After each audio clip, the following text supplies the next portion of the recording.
Alors ce matin, parce que nous sommes pratiquement vers la fin de notre... il nous reste quelques jours pour finir un peu notre programme de 21 jours de prière. Je sais que nombreux ne sont pas venus. Il y en a aussi qui sont venus. Nous bénissons le Seigneur pour tous ceux qui sont venus. Ils ne sont pas venus pour l'Église, mais ils sont venus pour Dieu. Et nous nous attendons à beaucoup de témoignages. Beaucoup de témoignages d'ici la fin de l'année. Donc le 31, parce que selon le programme qui est affiché derrière vous, celui qui est chargé des annonces viendra vous donner les autres détails. Le 31, nous aurons besoin des témoignages. Amen. Mais avant de venir témoigner dans la nuit du 31 au 1er janvier, nous voulons quand même écouter votre témoignage. Amen. C'est très important pour éviter un peu qu'on dise parfois des choses qui n'édifient pas. Le témoignage, ce n'est pas pour transformer ce que vous avez vécu ou ce que vous avez fait. Non, c'est pour vous dire ce qui compte pour dire dans un témoignage. Amen. C'est ça qui est plus important. Donc nous allons avoir des témoignages. Mais entre-temps, pour les 21 jours de prière, il y a aussi les différents sujets de prière qui sont affichés derrière là-bas. Mais pour tous les autres sujets, nous avons réservé un jour uniquement pour ça. Et c'est le mercredi 21.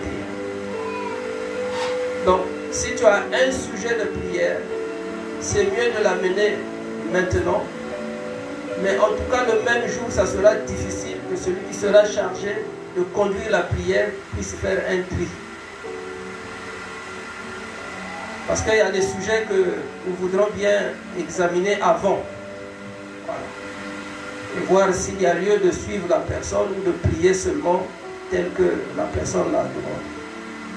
Donc n'oublions pas, si nous avons des sujets de prière, nous écrivons sur un bout de papier et vous allez nous les transmettre. Alors ce matin, nous voulons parler des souillures, mais d'une autre manière. Et notre thème s'intitule de la manière suivante: ce que Dieu fait des souillures et des personnes souillées. Ce que Dieu fait des souillures et des personnes souillées.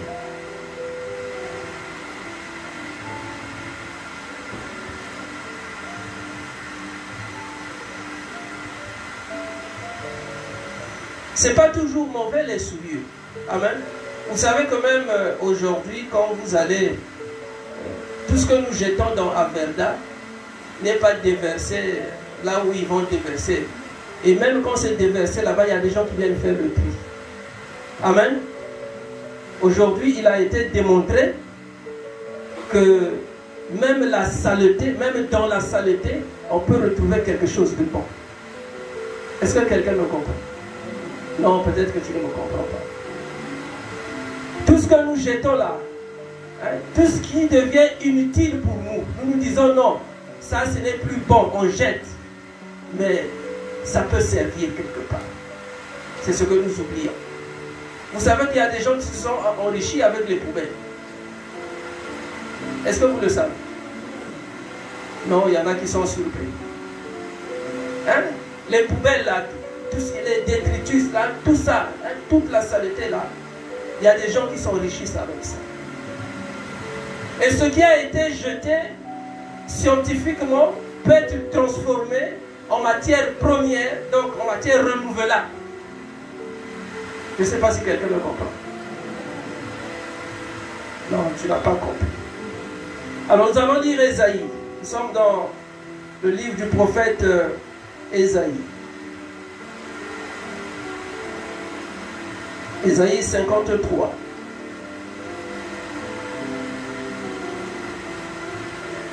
Ésaïe 53, du verset 3 au verset 5. Ce que Dieu fait des souillures et des personnes souillées. Je lis au nom du Seigneur. Si tu as ta Bible ou ton téléphone, il faut que tu l'ouvres.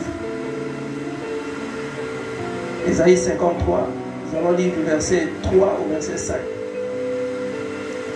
Méprisés et abandonnés des hommes, hommes de douleur et habitués à la souffrance, semblable à celui dont on détourne le visage. Nous l'avons dédaigné. Nous n'avons fait de lui aucun cas. Cependant, ce sont nos souffrances qu'il a portées, c'est de nos douleurs qu'il s'est chargé, et nous l'avons considéré comme puni, frappé de Dieu et humilié. Nous l'avons considéré comme puni, frappé de Dieu et humilié. Mais il était blessé pour nos péchés, brisé pour nos iniquités.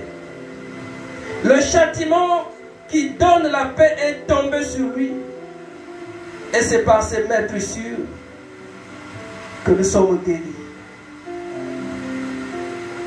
Est-ce que quelqu'un voit déjà de qui je veux parler ici? Je ne dis pas que Jésus c'était une souillure. Mais lorsque nous lisons la généalogie de Jésus, il est sorti d'une famille qui ne peut pas être un modèle. Est-ce que quelqu'un me comprend? Nous allons repartir dans Matthieu 1. Nous sommes dans Matthieu 1. Je veux que tu comprennes quelque chose. Je veux lire Matthieu 1. À partir du verset 1. Généalogie de Jésus-Christ. Donc on va voir la lignée. D'où Jésus est-il sorti? Et lorsque ces personnes-là vont être citées, tu vas te poser la question de savoir, mais comment lui, Jésus, pouvait-il sortir de cette généalogie-là? Matthieu chapitre 1. Généalogie de Jésus-Christ, fils de David, fils d'Abraham. En réalité, quand la Bible dit fils de David, fils d'Abraham, ça ne veut pas dire que c'est David qui a mis Jésus au monde. Ça ne veut pas dire que c'est Abraham qui a mis Jésus au monde. Amen. Mais c'est sa généalogie, c'est sa lignée. Comme toi, tu es sorti de quelque part. Tu as eu des parents, des arrière-grands-parents. Donc on cite les plus importants. Amen. Et on dira que tu es fils de... On cite ton grand-père là, s'il était important. Ceux qui n'étaient pas importants là, on ne les cite pas. Amen. Mais ceux qui étaient très importants, très influents, on les cite. Donc toi tu es fils de... On ne dit pas petit-fils. Est-ce que quelqu'un me comprend? Donc la Bible dit que dans la généalogie de Jésus, nous avons Abraham qui engendra Isaac, Isaac engendra Jacob, Jacob engendra Judas et ses frères, Judas engendra de Tamar, Péré et Zara, Péré engendra Esrom, Esrom engendra Aram, Aram engendra Aminadab, Aminadab engendra Nasson, Nasson engendra Salmon, Salmon engendra Boaz de Ram, Boaz engendra Obed de Ruth, Obed engendra Isaïe, Isaïe engendra David. Non, déjà même David, pour plusieurs choses, ce n'est pas un bon modèle. Amen. Non, David n'est pas un exemple à suivre dans beaucoup de choses. Mais Jésus, lui, il est sorti de cette lignée-là. Amen. Sorti de cette lignée. Quoique étant né sous la vertu du Saint-Esprit, sans passer par la voie normale tel que toi et moi nous sommes nés, de là on pouvait dire qu'il est venu en toute sainteté. Amen. Mais sorti d'une famille, d'une contrée qui n'était même pas très connue, et dans un endroit où ça sentait mauvais. Ça veut dire que quoique étant né sous la vertu du Saint-Esprit, mais il pouvait ramasser les souillures là où il est né. Peut-être que toi et moi, nous avons eu cette grâce-là de naître dans une maternité, dans un hôpital, même dans une maison. Mais Jésus n'est pas né dans une maison. Amen. Il est né là où il y avait vraiment le beau soto des animaux. Là où ça puait. Amen. Il est né là-bas. Mais dès sa naissance, il y a eu des signes que ce petit-là, ce n'était pas n'importe qui. Amen. Quoique étant sorti d'une lignée, d'une généalogie très tumultueuse, où il y avait des histoires bizarres. Né même à l'étable, né là où ça sentait mauvais. Les plus grands magiciens ont parcouru des kilomètres pour aller voir ce petit-là. Pour aller le voir. Et pour aller offrir à cette petite personnalité, mais haute personnalité en devenir, toutes les richesses qu'ils avaient pour aller l'adorer. C'est extraordinaire. En réalité, moi quand je suis en face même d'un musulman, je me dis, je n'ai pas envie de beaucoup discuter puisque eux aussi connaissent Jésus. Amen. Le plus important pour moi, c'est de savoir que Jésus n'est pas n'importe qui. Parce qu'ils le connaissent. Même s'ils l'appellent par prophète, gloire au Seigneur, au moins ils le connaissent. Amen. Ils connaissent son histoire. Alors dans le texte que nous avons lu tout à l'heure, la Bible dit qu'il était méprisé et abandonné des hommes. Pas abandonné de Dieu, mais abandonné des hommes.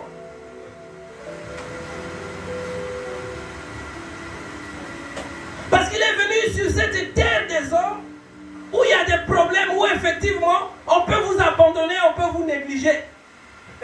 La terre des hommes c'est comme ça. Il n'y a aucune famille où on dira non, dans cette famille-là on s'occupe de tout le monde. Il y a toujours des gens qui sont négligés, il y a toujours des gens qui sont abandonnés. Même si vous entrez dans une famille royale, il y en a qui vous diront, moi je ne vois même pas ce que vous voyez. Ah oui. Non seulement qu'il était méprisé et abandonné des hommes. La Bible dit que c'était un homme de douleur et de souffrance. Et on l'a vu.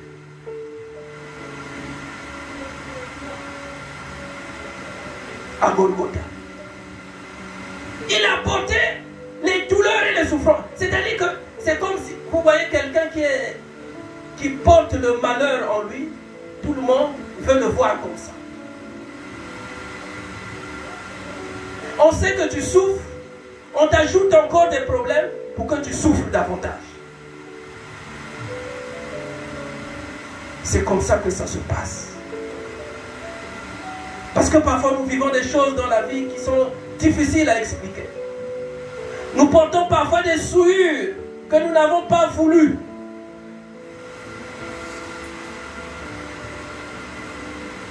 On a fait de nous pécheurs alors que nous ne sommes pas pécheurs.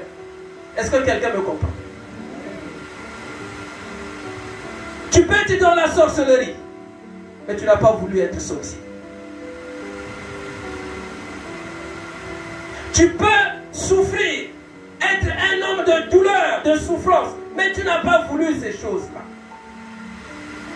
Tu ne les as pas voulu. Alors la Bible dit, c'est de nos douleurs qui s'est chargé et nous l'avons considéré comme puni, frappé, humilié de Dieu. Souvent c'est ce qui nous arrive quand nous regardons, nous voyons quelqu'un en train de souffrir. Nous nous disons, ah, il est puni. Lui, il a été puni, c'est son péché, non? C'est Dieu qui l'a frappé. Humilié. Il y a beaucoup de gens qui ont vécu ça, ou qui certainement vivent ça. Il n'y a pas que les enfants qui sont humiliés, qui sont regardés comme des enfants punis. Mais tu peux être aussi une femme. Quand on te regarde ou toi-même tu sais que tu es humilié. C'est comme si tu es en train de vivre une punition en toi. Une punition que tu n'as pas voulu, que tu n'as pas mérité. Parfois c'est un homme qui a voulu te faire souffrir. Tu te dis, mais qu'ai-je fait pour mériter un tel sort? Pourquoi seulement moi? Pourquoi pas les autres? Mais il y a aussi des femmes qui ont humilié des hommes. Est-ce que quelqu'un me comprend? Il y a aussi des femmes qui ont humilié des hommes, qui ont puni des hommes. Ça dit que tu te demandes, mais qu'est-ce qui se passe? Je croyais trouver le bonheur avec cette femme ou avec cet homme-là, mais je suis en train de souffrir.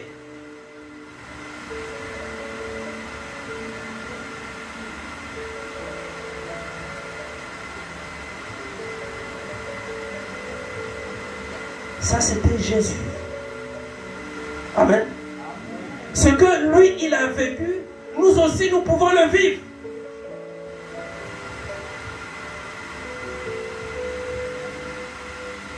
Mais il lui a été réservé quelque chose d'extraordinaire. Et c'est ce que nous devons comprendre.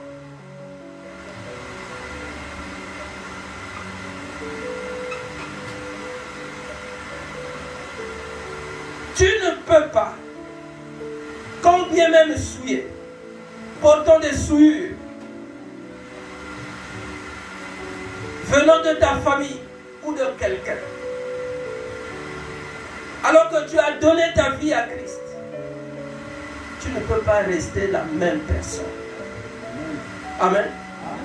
Et Dieu ne peut pas garder le statut que tu avais quand tu l'as rencontré avec tes souillures.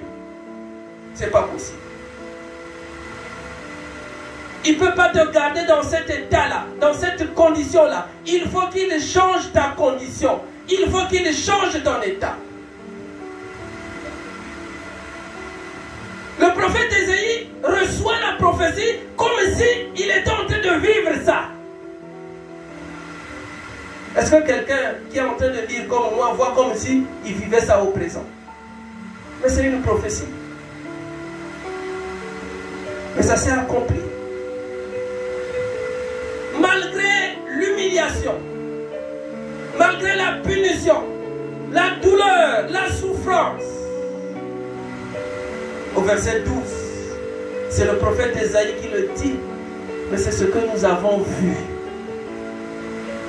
arriver dans la vie de Jésus. La Bible dit, c'est pourquoi, c'est-à-dire à cause des souffrances qu'il a portées, qu'il a endurées, à cause du mépris, à cause du dédain des hommes, à cause de tout ce qu'il a porté comme humiliation, comme honte. Il a dit, à cause de cela, je lui donnerai sa part avec les grands. C'est-à-dire que moi, c'est difficile que je prophétise sur quelqu'un qui a déjà beaucoup d'âge. Si quelqu'un prophétise sur quelqu'un qui est déjà bien, ce n'est pas une prophétie. Il a vu seulement qu'il est bien, donc il sera peut-être mieux que ça. Amen. Ça, ce n'est pas la prophétie.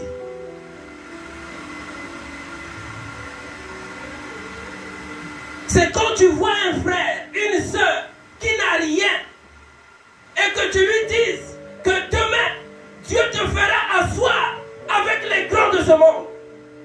Les gens regardent, oh, mais il n'y a aucun signe là. Mais le pasteur, qu'est-ce qu'il est en train de raconter? C'est ça, c'est ce que Dieu fait. Amen. Vous qui prenez les prophéties n'importe comment et partout là. Tu vas, ma soeur, tu travailles? Oui, je travaille, je suis dans tel. Oui, je travaille. Dieu est en train de me dire qu'il te bénit. Bon, et c'est seulement de dire au prophète que tu travailles, mais tu ne travailles pas. Après la prophétie, tu lui dis, bon, prophète, en réalité, je voulais juste voir, mais sinon je ne travaille pas, je ne fais rien. Mais s'il a déjà dit que Dieu t'élève, il te donne un autre galon. Parce que tu lui as dit, quel est le galon que tu portes déjà dans l'armée? Amen. Tu lui as déjà donné ta profession. Surtout si tu viens en voiture, il va imaginer des choses extraordinaires. Il peut même trouver des choses qui font partie de tes rêves. Tu vas dire, oui, ça c'est un prophète. Pourquoi à l'église? Pourquoi dans la maison de Dieu, nous ne pouvons pas ouvrir les yeux et voir là où il y a la pourriture? C'est là où c'est répugnant. Là où quand tu vois le frère, ils sont mauvais. Ils portent des habits déchirés. Pourquoi nos yeux ne peuvent pas aller vers cette personne? Pourquoi nos yeux vont toujours là où c'est bien? Pourquoi? Pourquoi on ne peut pas faire des nuits de prière pour les gens qui n'ont rien, pour les gens qui ne sont pas considérés? Pourquoi?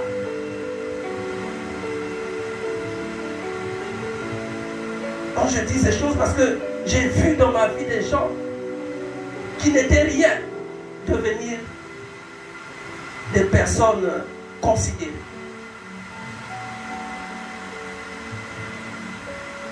Alors, qu'est-ce que Dieu peut faire des souillures et des personnes souillées? Comme il a fait à un jeune homme. Nous sommes dans 1 Chronique. 1 Chronique 4, 9. Comment Dieu fait? Je veux que tu le lises. Tu vas le lire et comprendre avec moi.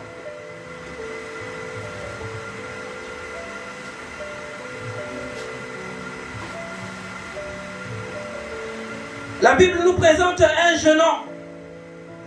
C'est vrai qu'il était aimé par ses frères, mais il portait un nom qui était bizarre. Un nom qui voulait dire enfant enfanté avec douleur. Et il a porté ça toute sa vie. Vous savez qu'il y a des souillures qui nous sont parfois imposées par nos parents. Est-ce que tu sais pourquoi ce nom-là t'a été donné?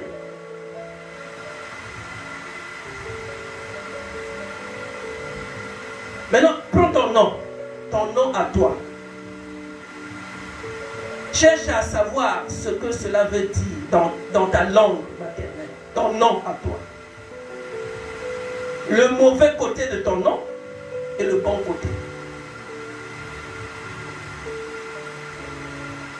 Chacun de nous a un nom, non? Tu sais ce que veut dire ton nom? Non, il y en a qui n'ont jamais cherché à savoir. Parce qu'il n'y a que la mère ou le père.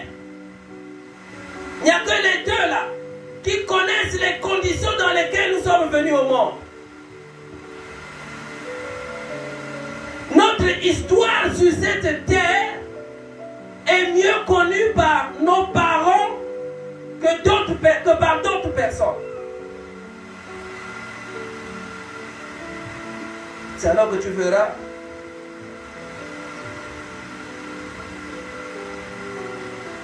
un parent donner le nom de Zouba à son enfant. Ça, c'est des noms qui doivent révolter. C'est-à-dire que si tu portes un nom qui est teinté de beaucoup de choses négatives, tu dois te lever et te révolter. Dis non. Même si c'est papa, même si c'est maman qui m'a donné ce nom-là, je refuse de vivre sous ce nom-là. Il faut refuser. Il faut refuser. Alors la Bible dit que Jabet était plus considéré que ses frères. Sa mère lui donna le nom de Jabet en disant, c'est parce que je l'ai enfanté avec douleur. Peut-être que dans l'ignorance, par l'ignorance, sa mère s'était dit, bon, pour me souvenir de la douleur ou de la souffrance de cet enfant-là, il doit porter ce nom. Mais malheureusement, Jabet a continué à souffrir. Amen. Il a continué à souffrir. Les souillures, ce n'est pas toujours les péchés. Mais c'est la saleté ou les conséquences de la saleté. Des choses qu'on nous impose. Vous savez qu'à l'époque, les gens donnaient des noms comme ça. Et il y a même des gens qui portent des noms de leur grand-mère ou de leur grand-père sans savoir ce qu'était leur grand-père ou leur grand-mère. Je suis en train de parler à quelqu'un. Parfois c'était un sorcier, une sorcière, tu ne le sais pas. Et c'est alors que dans ton comportement, les gens qui l'ont connu disent, ah, c'est son grand-père qui était comme ça. Ou c'est sa grand-mère qui était comme ça. Mais il était comment, elle était comment? Point d'interrogation. Mais toi-même, tu ne le sais pas. Tout ce que tu sais, c'est que non, je porte le nom de mon grand-père, je porte le nom de ma grand-mère, mais tu ne connais pas l'histoire de ton grand-père ou de ta grand-mère. Tu ne connais pas l'histoire. Tu ne connais pas. Parfois, ton grand-père avait 3, 4, 5 femmes, 10 femmes. Et toi, quand tu regardes ta vie, quand les gens te regardent, ils se disent, mais qu'est-ce qui se passe?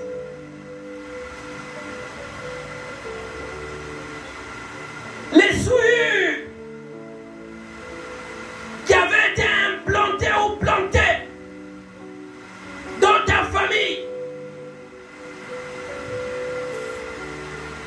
dans le corps, dans l'âme et l'esprit de tes ancêtres, ces mêmes souillures peuvent continuer à travers le nom.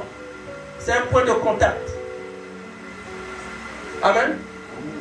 C'est un point de contact. Donc cet enfant-là, il a réalisé qu'il portait les conséquences des souillures de sa mère.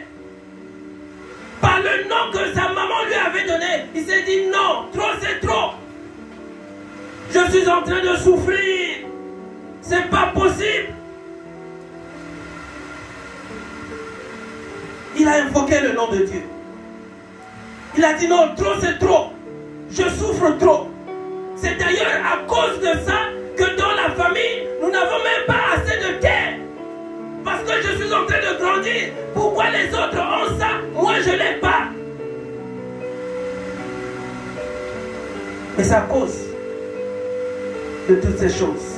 La Bible dit au verset 10 que Jabet invoqua le Dieu d'Israël en disant, si tu me bénis et que tu étendes mes limites. Les limites ici, ce n'est pas les mains. Les limites dont il s'agit, c'est les terres d'abord.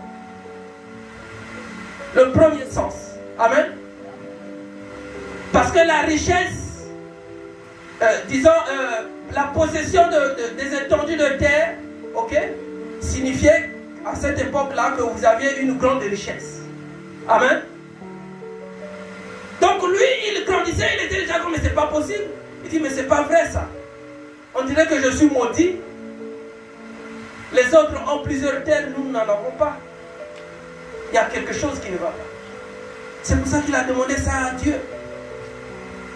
Il dit, si tu me bénis et que tu étendes mes limites, et si ta main est avec moi, et si tu me préserves du mal, en sorte que je ne sois pas dans la souffrance, parce que j'avais été dans la souffrance, une souffrance qui lui avait été imposée par le port de son nom, le nom donné par sa mère.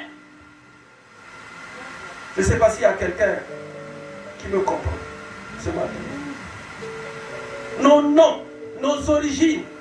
porter les souillures. Je ne dis pas que c'est toujours comme ça.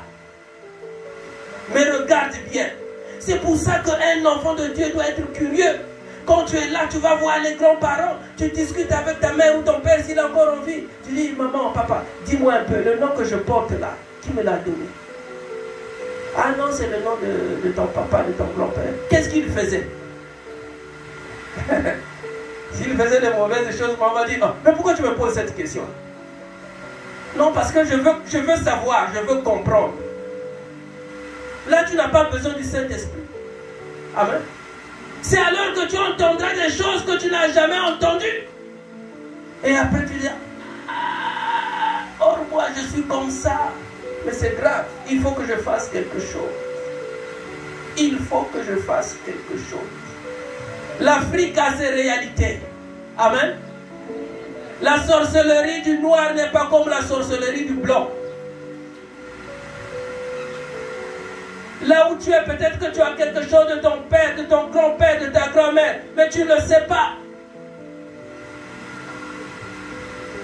Il faut que tu viennes à Jésus pour qu'il te montre ce que tu as. Amen.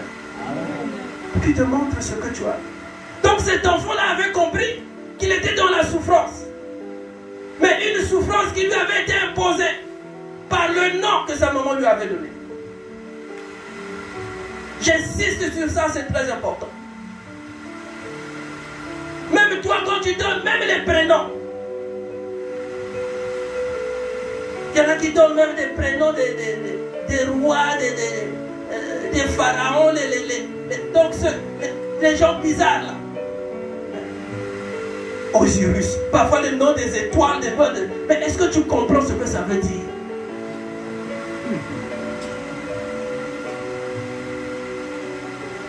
Oh, Diana. Mais parfois tu ne sais pas que c'était une déesse. Des noms comme ça. Je ne te demande pas d'aller changer ton nom. Mais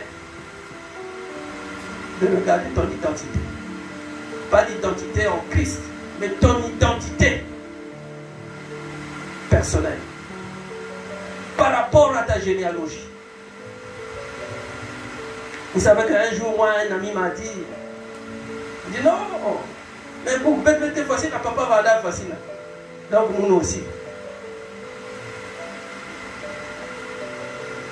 Dans sa parcelle, il a construit des maisons pour chaque femme.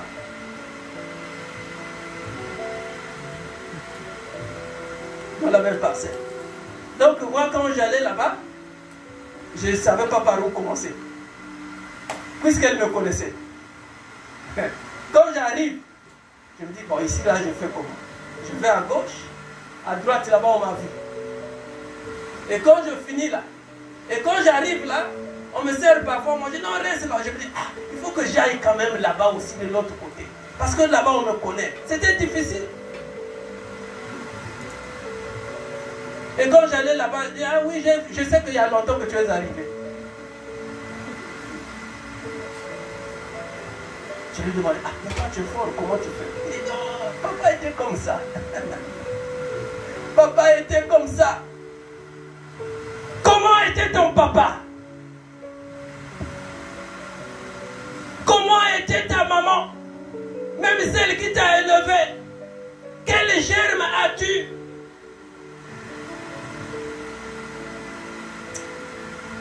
Je suis en train de parler à quelqu'un ce matin. Bien-aimé, vous savez que les souillures, ce matin, nous avons dit tout au départ, que même quand quelqu'un sent mauvais, n'hésite pas de t'approcher de lui. Parce que tu ne sais pas ce que Dieu est capable de faire dans la vie de ce frère ou dans la vie de cette sœur-là. Tu ne sais pas.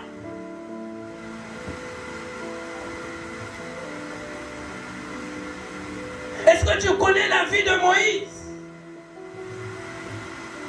Ce petit hébreu-là, quand il est né, sa mère la prend et la met dans une petite caisse. Elle va la jeter au bord de l'eau. C'est-à-dire que c'est comme si elle voulait s'en débarrasser, même si la raison profonde, c'était pour protéger l'enfant. Parce que les petits Hébreux étaient recherchés dès leur naissance. Très jeunes.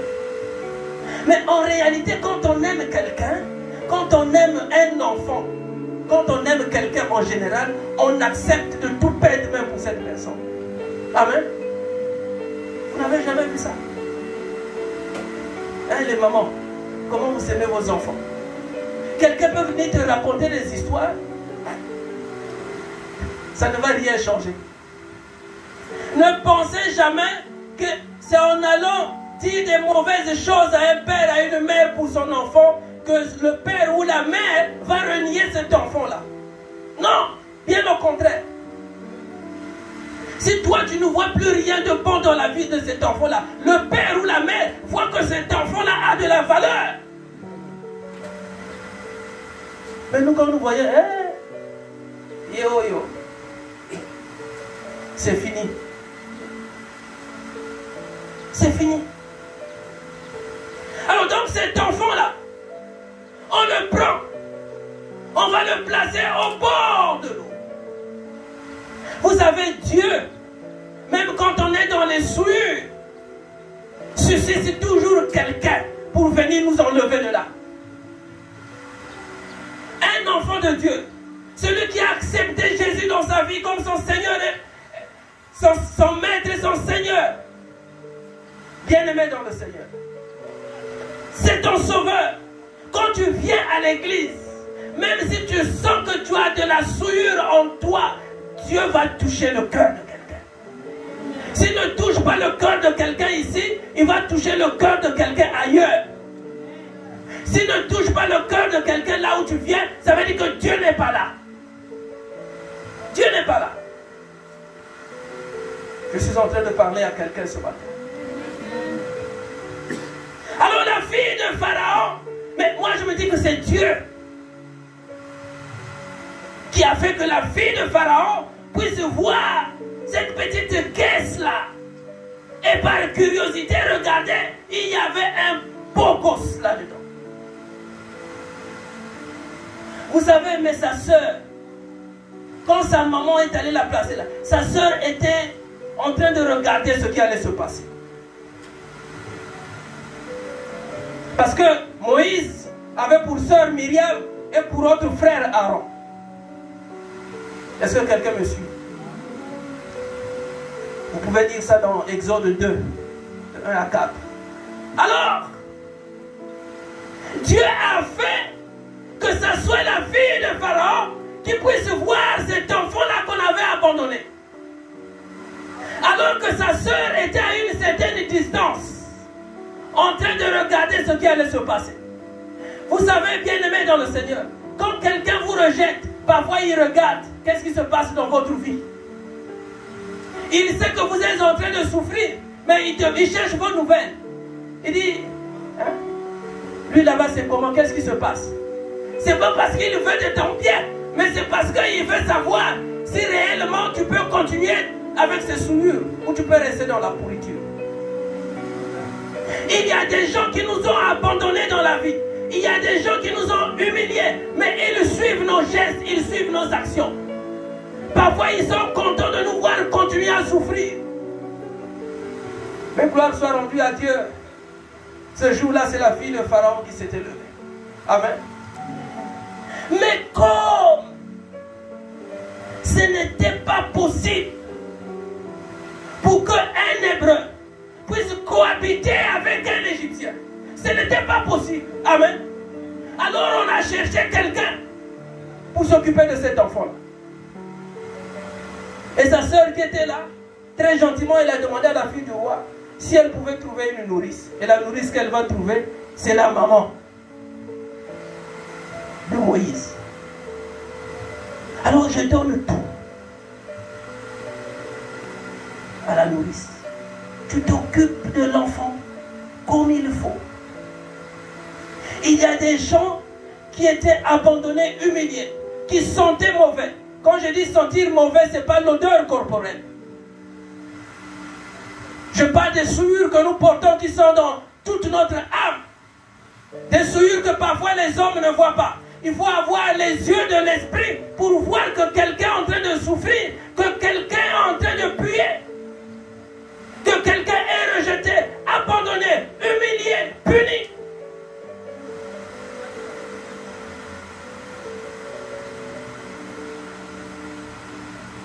Mais après, vous savez que l'enfant a grandi. Amen. Et on l'a ramené au palais royal. Chose qui était impossible. Mais vous savez ce que Dieu a fait de Moïse. Un enfant qui avait été abandonné au bord de l'eau. Je me dis, est-ce que ce n'est pas toutes ces humiliations-là que Moïse a subies? Voilà pourquoi il pouvait être quelqu'un qui ne parlait pas bien. C'est moi qui le dis. Hein? Vous savez que quelqu'un qui est abandonné, humilié, quelqu'un qui est rejeté, c'est quelqu'un qui a même honte de parler. Amen. Il ne peut pas parler. Parce qu'il sait que dès qu'il va parler, il va dire ah! C'est comme ça que ça se passe. Mais Dieu a fait de lui un homme puissant.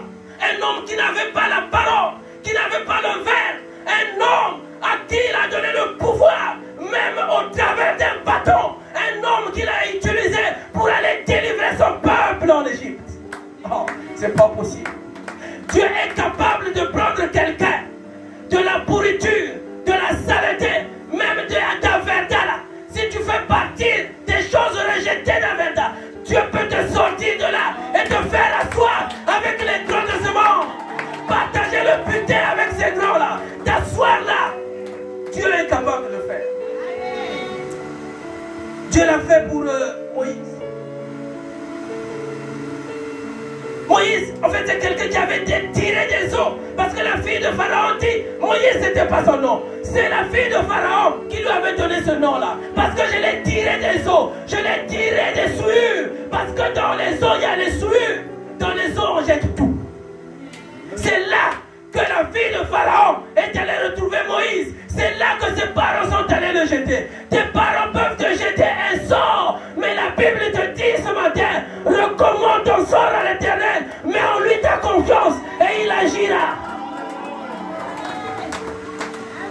Je suis en train de dire à quelqu'un, ceux que je connais déjà, qui sont déjà assis, je ne prophétise pas sur vous. Mais toi, que je connais, je sais que tu n'as rien. Mais demain, Dieu fera de toi un homme. Dieu fera de toi une femme. Je sais de quoi je parle. Parce que j'ai vu des femmes qui n'étaient rien, mais que Dieu a ramassées et a fait d'elles des femmes vertueuses. Quand tu la vois aujourd'hui, elle est là, elle roule dans une bagnole, elle est dans une belle maison. Quand les gens la regardent, les gens disent, mais où est-ce que tu étais? Montre-moi ton magicien, montre-moi ton féticheur. Tu l'amènes, viens, il est là-bas. Il est là-bas. Quand quelqu'un te dit ça, je dis oui, j'ai le secret. Viens, le secret. Jésus. Dis, oh, quoi? Non, c'est pas le Jésus que tu as entendu parler. C'est le Jésus dont je te parle, moi. C'est pour ça qu'il faut inviter toutes ces personnes. Voilà quelqu'un, un enfant qui n'était rien. Un enfant qui a été tiré des eaux. Généralement, quand on est tiré des eaux ou de la forêt, on porte beaucoup de souillure. Parce que dans les eaux, il y a les sirènes, il y a des choses bizarres. On jette tout.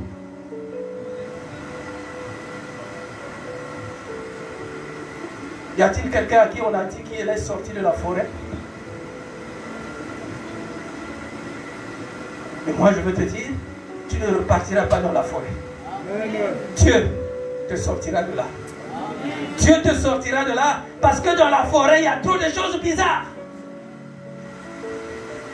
Il y a trop de choses bizarres. C'est extraordinaire. Vous savez, Dieu a changé aussi la vie d'un enfant qui était esclave. Esclave. La Bible parle d'un esclave, un enfant qui n'était rien. Quand je dis qu'il n'était rien, parce qu'un esclave, en vérité, aux yeux de son maître, il n'est rien. Un esclave, c'est celui qui est prêt à tout faire. Même quand tu es fatigué, on dit fais ceci, fais cela. Attention à toi. Si tu as un enfant dans une maison, ne le traite pas ou ne la traite pas en esclave. Parce qu'un jour, tu seras soumis. Je suis en train de parler de quelqu'un qui connaît ces choses-là. Qui connaît ces choses. Toi, comme tu ne les connais pas, chaque enfant que tu vois, dis-toi que cet enfant-là a de la valeur aux yeux de Dieu. Donc tu dois faire très attention dans le traitement que tu donnes à cet enfant-là. Parce que c'est les yeux de Dieu sont là, en train de regarder. Plus tu fais du tort à cet enfant, plus Dieu est en train de regarder comment l'élever pour qu'il te dépasse toi. Pour qu'un jour, tu te dises, ah, je vais quand même élever, je vais voir ma fille là ou mon fils là. Mais il faut avoir le courage. Hein? Il faut avoir le courage. Si tu as humilié l'enfant, si tu l'as déshonoré, si tu pensais que c'est un enfant qui ne valait rien, maintenant que l'enfant vaut quelque chose ou quelqu'un, se lever pour aller voir cet enfant-là, ça devient difficile. Ça devient difficile. Mais j'ai vu des enfants dire, non, c'est ma maman, c'est mon papa. Il n'y a pas de problème. Donc toi qui es en train de passer par des moments difficiles, même si tu as été rejeté, abandonné, même si tu as été traité comme un esclave, ne regarde pas ta condition actuelle. Regarde seulement ce que Dieu est en train de préparer pour toi. Amen. Amen. Donc ce jeune homme-là, il était un esclave. Il était esclave chez Philémon. En lisant les Écritures, j'ai trouvé ça très intéressant. Il a porté les souillures de l'esclavage par Philémon. Vraiment, il a porté les souillures de l'esclavage. Parce qu'il était inutile quand il était avec Philémon. Il était inutile. Peut-être que quelqu'un pense que tu es inutile, que tu ne vaux rien. Peut-être, je ne sais pas. Mais devant Dieu, tu as de la valeur. Alors la Bible dit, et c'est là où c'est plus intéressant, cet enfant-là va rencontrer Paul. Alors que Paul était dans les chaînes. Vous savez que Paul a fait la prison, plusieurs prisons. Amen. Mais pendant qu'il était en prison, il travaillait. Amen. Il continuait à prêcher l'évangile. Parce que la Bible dit à Philémon, quand il écrit à Philémon, que cet enfant-là, Onésime, je l'ai engendré dans les chaînes. Celui qui était autrefois inutile, aujourd'hui, il devient utile pour moi. Reçois-le si tu es un ami pour moi. Voilà comment la vie de cet enfant-là va basculer. C'est extraordinaire. Un enfant qui était esclave, qui n'était rien. Vraiment, absolument rien. Alors la Bible dit, et c'est Paul qui écrit à Philémon. Il écrit à Philémon parce qu'il dit, Philémon, Paul, prisonnier de Jésus-Christ, et le frère Timothée. Ensemble avec Timothée, mais c'est Paul qu'on met devant. À Philémon, notre bien-aimé et notre compagnon d'œuvre. Ça veut dire que c'était leur ami. Mais leur ami avait auparavant un enfant qui s'appelait Onésime, qui était traité comme esclave, qui n'avait pas de la valeur auprès de Philémon. Mais voilà comment est-ce que Paul rencontre cet enfant-là. Voilà comment est-ce qu'il transforme sa vie. Celui qui était inutile devient utile. C'est comme ça que Dieu fait les choses. Dieu, quand il voit les souillures, quand il voit quelqu'un qui est souillé, il le transforme en bien. Est-ce que quelqu'un me comprend? Non, tu ne m'as pas compris. Tu ne m'as pas compris. Alors c'est ta prophétie. C'est ta prophétie. Peu importe ce que les gens disent ou pensent de toi. Peu importe la considération qu'on te donne. Il ne sert à rien que tu te plaignes. Non, je ne suis pas considéré. Moi, on ne me consulte même pas dans la famille. Je n'ai pas la parole. Ce n'est pas ton problème. Amen. Amen. Dieu sait. Depuis que tu as donné ta vie à Christ, souviens-toi que tu deviens une nouvelle créature. La Bible dit que les choses anciennes sont passées et voici toutes choses sont devenues nouvelles. Parce qu'en Jésus, tu as une autre vie maintenant, tu as une autre identité. Là où les hommes ne te considéraient pas, Dieu va te considérer. Si c'est un homme qui t'a rejeté dans un foyer, Dieu te mettra quelque part où cet homme-là sera là en train de t'envier. C'est pour ça que je dis aux hommes, nous devons faire très attention. devons faire très attention. Ne jamais rejeter un homme, ne jamais rejeter une femme comme ça, avec légèreté. Parce qu'un jour, Dieu le mettra en position de hauteur. Un jour, Dieu la mettra en position de hauteur. C'est alors que tu passeras, tu dis, ah, c'était ma femme. Ah, c'était mon mari. Trop tard. Dieu a changé. Dieu va changer ta destinée là où tu es. Moi, je n'ai pas envie d'attendre. Je n'ai pas envie de chercher à savoir quand. Mais ce que je sais, c'est que même si tu as été considéré comme une souillure, même si tu as été rejeté, je sais que quand on jette les ordures dans Averda, il y a des gens qui vont les récupérer là-bas pour voir qu'est-ce qui peut encore être valorisé. Et toi, devant Dieu, tu as de la valeur. Dieu peut encore changer ta destinée. Dieu ne te voit pas comme les hommes te voient. Est-ce que tu vois ce que moi je suis en train de voir? Dieu te voit dans un bon foyer. Dieu te voit avec une voiture. Dieu te voit avec une maison. Dieu ne te voit pas comme les gens te voient en train de marcher. Dieu te voit au volant d'une voiture. Dieu te voit avec un bon travail. Dieu te voit, tu es devant. Dieu te voit. Que dans ta famille, on vient te consulter. Aujourd'hui, on ne te consulte pas. Demain, on viendra te consulter. Aujourd'hui, on ne t'appelle pas. Demain, on t'appellera. Aujourd'hui, on décide tout sans toi. Demain, on ne décidera rien sans toi. Aujourd'hui, on ne te visite pas. Demain, on te visitera. Est-ce que tu peux te lever là où tu es et acclamer pour le Seigneur? Acclame pour le Seigneur. Alléluia, alléluia. Alléluia. Alléluia, alléluia. Oh, Dieu est bon, Dieu est merveilleux. Dieu est bon, Dieu est merveilleux. Pendant que je suis en train de prêcher cette parole, il y a quelqu'un qui a déjà vécu ça, qui n'était rien, mais Dieu a fait de toi une grande femme.